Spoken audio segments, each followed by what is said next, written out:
I haven't seen this much unnecessary melodrama since my last divorce hearing.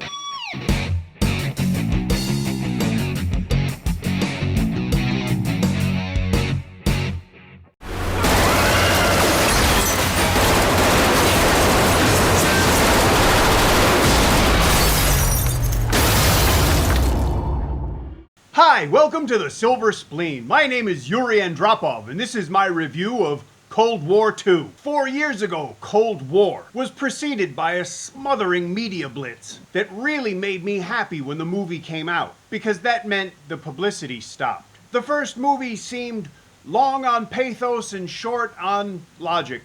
So if I say that Cold War II picks up right where the first one left off, you know I'm talking about more than the story. One problem with big budget movies is the budget.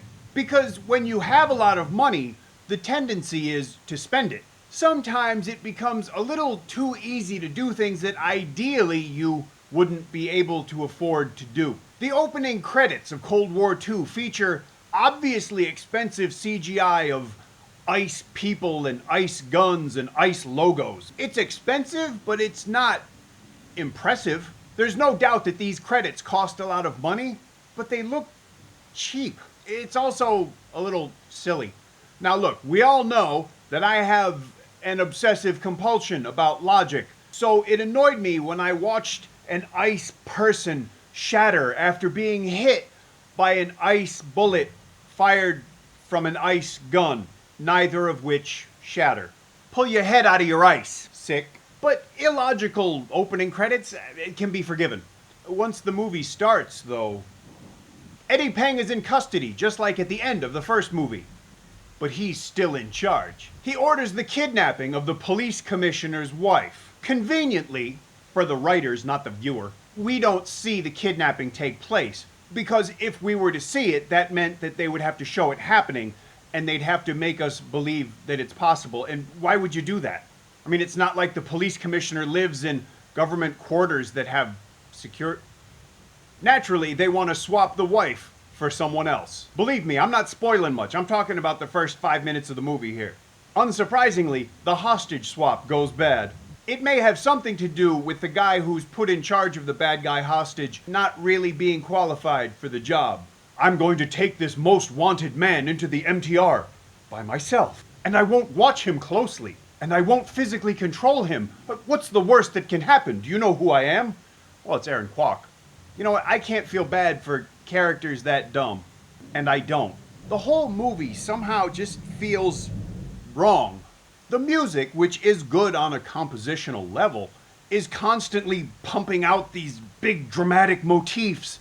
And it adds an unnecessary tension to a lot of scenes. And by using these motifs almost constantly, the times in the story when they would be apropos don't really benefit from it. There's a lot of that kind of disconnect in Cold War II. Why does the movie seem to want to make us feel bad for a guy who just shot a bunch of civilians? He deserves Article 303, not some weepy, maudlin, dramatic beat. There's a very disjointed feel to Cold War II. Too many times things just don't match up. There's a lot of machinations and subterfuge and other SAT words, but it all seems grossly illogical. I will lay a trap for you to find out where your allegiance truly stands, and somehow I will know exactly what you're going to do every time you make a decision, even though there's no way I could know that. And this trap that I'm laying for you is going to involve violence and mayhem and the death of civil servants. But afterwards, I will gaze meaningfully over a vista of some kind, and that will somehow make it okay. Then we'll see a long exterior shot of countryside or cityscape for no reason whatsoever. This movie takes itself way too seriously. And what's worse is that because of that and other things, a lot of it plays like an overwrought TV drama, or, in other words, a TVB drama. That is, after all, where some of the people responsible for this movie apparently worked before. There's just way too many close-ups of people making intense faces, and then they say something very heroic, and then we have to sit through all of the reaction shots of all the people in the room as they're awed and inspired and impressed. I have no idea why they do this, but I am sure that it's my fault. I'm sure that it's something I'm not getting. The end of Cold War II is such a shameless bid for a third movie, it's squirm-inducing. You can't even say it's a surprise because it's been made so obvious by everything that precedes it.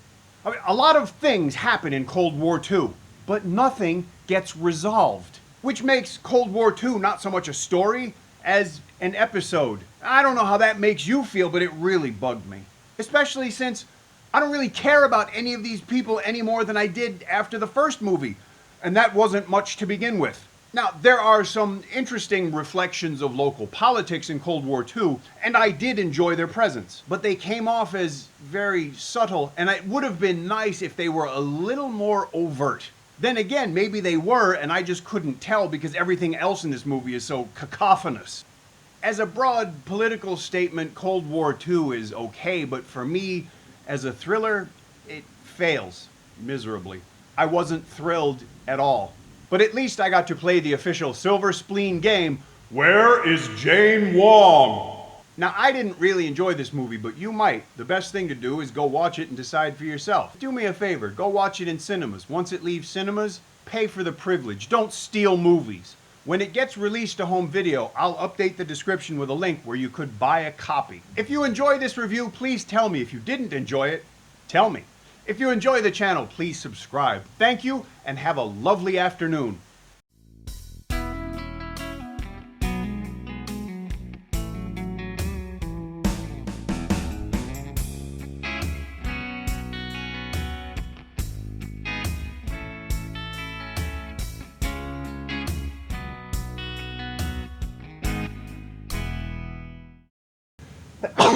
Pardon me.